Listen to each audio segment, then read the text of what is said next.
Tonsil ফুলেছে তাই তো? আচ্ছা, এই টনসিল ফেলা কতদিন আছে? হ্যাঁ, 3-4 মাস বেশি হয়ে যাচ্ছে। হ্যাঁ, আগে একটু আগে ছিল, আগে ছিল তো। আচ্ছা আচ্ছা, এই টনসিল ফেলাটা এখন বেরোছে। আর এটা কি ছোটোবেলা থেকে আছে? হ্যাঁ, ছোটোবেলাতে আছে তাই তো? আচ্ছা আচ্ছা, ছোটোবেলাতে আছে। অল্প ছিল, একটু আর দিকে এখানে ওখানে ডাক্তার দেখাও আর একটু কমে দেয় আর ওষুধ খাওয়া বন্ধ করে দেয় তাই তো? হ্যাঁ, এই 3 মাস বেশি হয়েছে। এই 3 মাস এই বেশি বেশি হয়েছে। আচ্ছা আচ্ছা, এর বয়স কত? 13। 13। আচ্ছা, এটা হচ্ছে ক্যালকেরিয়া কার্ভের পেশেন্ট। ক্যালকেরিয়া কার্ভ দেওয়া হয়েছে আজকে 10/8/25। ক্যালকেরিয়া কার্ভ 0/1 ওনাকে দেওয়া হয়েছে। ক্যালকেরিয়া কার্ভের যে সিমটমসগুলো আমরা পেয়েছি সেই পেশেন্টের মধ্যে আমরা কেস টেকিং করে সেটা একবার আপনাদের দেখাই। ও হচ্ছে HCR চিলি, অর্থাৎ ও এমনি শীতে কষ্ট পায়, যেটা ক্যালকেরিয়া কার্ভের একটা বড় সিমটমস। তারপরে CCV মানে সহজে সর্দি সেলাসা লাগে, এটাও একটা ক্যালকেরিয়া কার্ভের সিমটম। তুমি শীতে কষ্ট পাও বলেছো তো? হ্যাঁ, তোমার মেয়ের শীতে কষ্ট পায় তাই তো? আর প্রায় সর্দি সেলাসা ঠান্ডা লাগে তাই তো? আচ্ছা আচ্ছা, ঠিক আছে। আর এর বলেছো যে খিদে কম, খিদেটা কম বলে তাই তো? খিদে কম, ঠিক আছে, খিদে কম আছে। ক্যালকেরিয়া কার্ভের এই সমস্ত সিমটম আমরা ওর মধ্যে পেয়েছি। আচ্ছা, টাং ময়েস্ট আছে, আর আছে রেড আছে, আর হোয়াইট কটেড আছে। আচ্ছা, ও খাওয়া দাওয়া যে পছন্দ করে ও সেটা বলেছে যে তুমি বলেছো যে আমি ডিম খাওয়া পছন্দ করি তাই তো? হ্যাঁ, ডিম খাওয়া পছন্দ করে, মিষ্টি খাওয়া পছন্দ করে বলেছে তাই তো? আচ্ছা, ডিম খাওয়া, মিষ্টি খাওয়া, টক লবণ খাওয়া পছন্দ করে। তুমি গরম ভাতে লবণ খাও? হ্যাঁ, আচ্ছা, এইগুলো ক্যালকেরিয়া কার্ভের আমরা দেখে থাকি যে ক্যালকেরিয়া কার্ভ ডিম পছন্দ করে, মিষ্টি পছন্দ করে, আবার লবণ পছন্দ করে।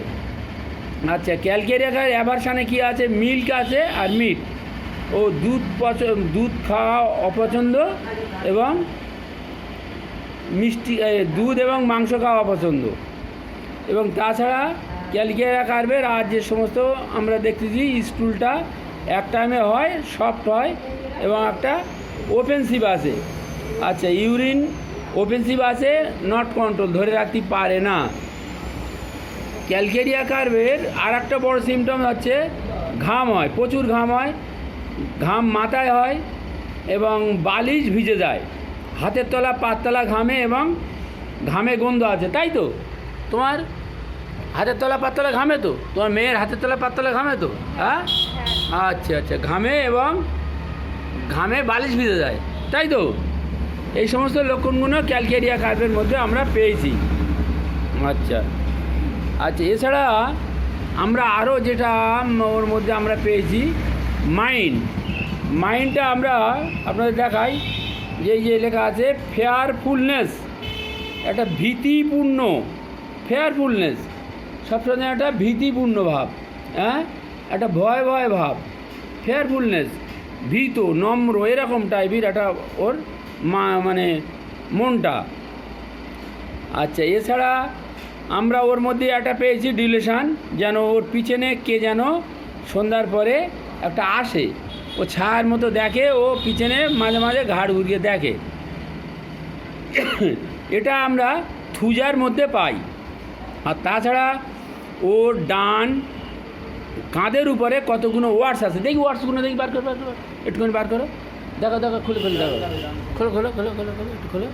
এই দেখুন, হ্যাঁ, বাম কাঁধের উপরে, বাহুর উপরে কতগুলো ওয়ার্ডস আছে, এগুলো আমরা থুজার সিমটমের মধ্যে পাই।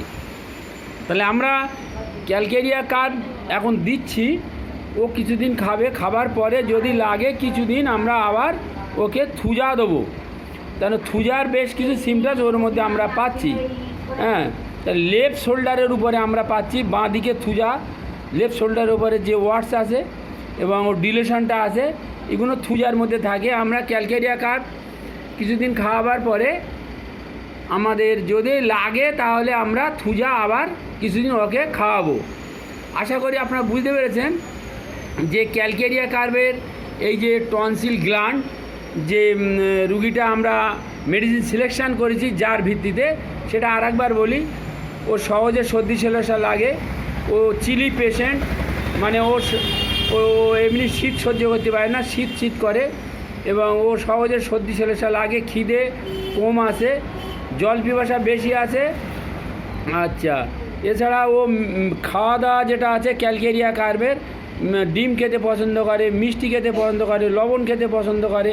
অ্যাভারশানে ক্যালকেরিয়া কার্ভের আছে হচ্ছে মিল্ক এবং মিট, এই সমস্ত লক্ষণগুলোর উপরে। এবং আমরা সোয়েটটা পাচ্ছি, ঘামটা পাচ্ছি কি না, এই যে দেখুন প্রচুর ঘাম হয়, মাথায় ঘামে, হাতের তলা পাততলা ঘামে, ঘামে গন্ধ আছে, এবং ঘামে বালিশ ভিজে যায়, এবং মাইন্ডটা কীরকম ফেয়ারফুলনেস, হ্যাঁ, সবসময় ভীতপূর্ণ ভাব। এই সমস্ত লক্ষণের উপরে ভিত্তি করে আমরা ক্যালকেরিয়া কার্ভ সিলেকশন করেছি। পরবর্তীকালে আমরা হয়তো থুজা দিতে হতে পারে, কেন ওর ডিলিশন আছে, ওর একটা ভ্রান্ত ধারণা আছে, পিছনে যেন ছায়ার মতো কে আসে, এবং ওর বাম হাতে শোল্ডারের উপরে ওয়ার্ডস আছে। এই সমস্ত দেখে পরবর্তীকালে যদি মনে হয় যে ক্যালকেরিয়া কার্ভের পরে থুজা দিতে হবে, আবার তাকে কিছুদিন থুজা খাওয়াতে হবে। আপনাদের মানে ক্যালকেরিয়া কার্ভের একটা জীবন্ত পেশেন্ট আপনাদের সামনে তুলে ধরলাম। আশা করি আপনার অনেকটা উপকারে আসবে, আপনাদের অনেকটা উপকারে আসবে।